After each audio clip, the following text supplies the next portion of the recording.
Muito obrigado, Sr. Presidente. Nós temos um país centralista. Já era centralista há 20 anos. Já era há 200, sim, se calhar. Isto há 5 minutos estava a funcionar, não sei. Essa é verdadeiramente a única parte difícil nas apresentações. Portanto, peço aos serviços que retomem o tempo a zero e o Sr. Deputado Carlos Guimarães Pinto vai iniciar a sua intervenção. Já está dominada a fera? Já. Muito obrigado, Sr. Presidente. Nós temos um país centralista. Já era centralista há 20 anos e tem-se tornado cada vez mais. Nos últimos 20 anos, Portugal perdeu a população. Quase todas as regiões do país perderam população. Entre as poucas exceções, há uma que se destaca, que é a área metropolitana de Lisboa, que acumulou mais de 200 mil residentes desde 2001. É como se tivessem entrado, nestes anos, o correspondente a toda a população das regiões do Alto e Baixo Alentejo. Enquanto o país encolhe, a capital vai crescendo e concentrando cada vez mais população e atividade económica. São mais de 200 mil pessoas a procurar habitação na área metropolitana de Lisboa. E da última vez que se olhou para os dados, 40% da população residente em Lisboa era oriunda de outras partes do país. Nenhuma outra região tem tanta população oriunda de outras partes do país. Muitas pessoas de outras regiões são obrigadas a migrarem para Lisboa para progredirem na carreira ou simplesmente para conseguirem ter um emprego. Muitas nunca chegam a regressar às suas regiões de origem, estabelecem-se em Lisboa definitivamente, contribuindo para a desertificação do resto do país e agravando ainda mais as desigualdades regionais. Esta migração é particularmente acentuada entre os quadros mais qualificados. Apesar de termos espalhado universidades por todo o país, uma boa parte dos jovens qualificados abandona a região onde vive ou estudou. Muitos emigram para o estrangeiro e entre os que ficam, uma grande parte migra para a área metropolitana de Lisboa. Portugal tem um problema de falta de capacidade de reter jovens talentos, Portugal como um todo. Mas fora de Lisboa o problema é duplo. Essas regiões perdem diplomados para o estrangeiro, mas também para a capital. A incapacidade do país de reter jovens qualificados também passa por aqui. Para quem tem de deixar a sua terra natal, que diferença realmente faz se o destino for Lisboa, Madrid ou Londres? Alguns escolhem Lisboa, mas muitos, tendo de sair de qualquer forma, preferem outras capitais com salários ainda mais altos. Esta migração interna de talento acontece porque as oportunidades de emprego e progressão salarial estão altamente centralizadas em Lisboa.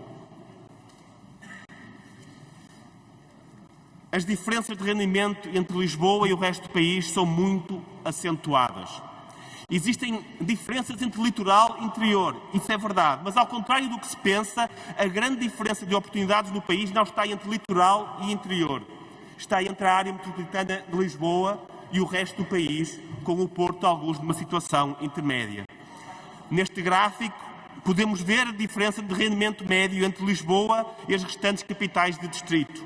Aveiro, que é a terceira capital de distrito onde os rendimentos são maiores, está ainda assim mais próxima de Porto Alegre, que tem os rendimentos mais baixos de todas as capitais de distrito, do que de Lisboa. Temos duas divisões no país. Este é um retrato de um país a duas velocidades, onde até concelhos com muitas infraestruturas, como Aveiro, Setúbal, Coimbra ou Braga, não se conseguem sequer comparar a Lisboa em termos de rendimentos médios. Se o país como um todo já foi apanhado pela Roménia no que toca a PIB per capita, há regiões do país que já nem sequer têm países na União Europeia aos quais se possam comparar. Esta macrocefalia é geradora e perpetuadora de desigualdades.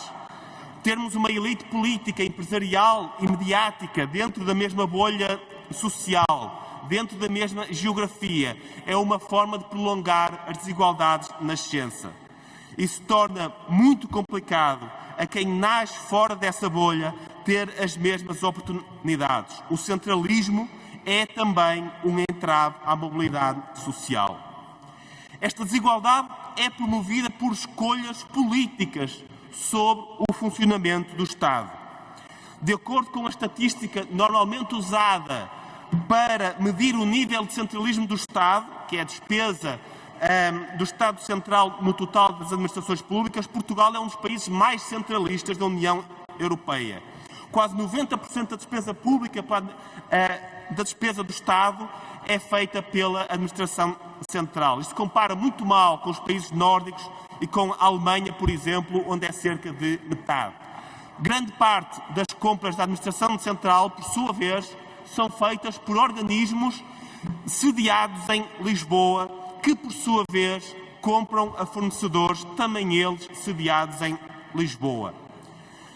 Os empregos da administração central em Lisboa também atraem um conjunto de serviços. É este o círculo vicioso do centralismo, em que uma administração central grande, concentrada em Lisboa, alimenta uma economia à sua volta, que também acaba concentrada em Lisboa, concentrando cada vez mais atividade económica e oportunidades de emprego na capital, esvaziando o resto do país. É por isso que deslocalizar organismos da administração central é um passo fundamental para a coesão territorial. Com estes organismos serão deslocalizados empregos qualificados, conhecimento e todo o sistema de fornecedores em torno desses organismos. Deslocalizar é também uma oportunidade de aproximar alguns organismos dos setores que tutelam. Faz mesmo sentido ter um Instituto da Vinha e do Vinho ali próximo do Marquês de Pombal e não no Douro? Finalmente, deslocalizar será também uma oportunidade de aliviar a pressão sobre a capital, libertar imóveis para habitação, melhorando a vida de todos os residentes. Deslocalizar organismos da administração central é um passo importante para termos um país menos centralista, com menos desigualdade regional, maior capacidade de reter talentos e com mais mobilidade social. Senhores deputados, eu sei que no final deste plenário muitos irão regressar às terras natais. Aliás, pelo quórum, muitos já regressaram. Mesmo entre aqueles que já se estabeleceram em Lisboa. Viajarão hoje para o norte, para as ilhas, para o Alentejo, para o Algarve, para as beiras, onde encontrarão os familiares que lá ficaram. Que mensagem é que querem levar? A mensagem de que hoje contribuíram para que os filhos dessas pessoas tenham mais oportunidades de emprego?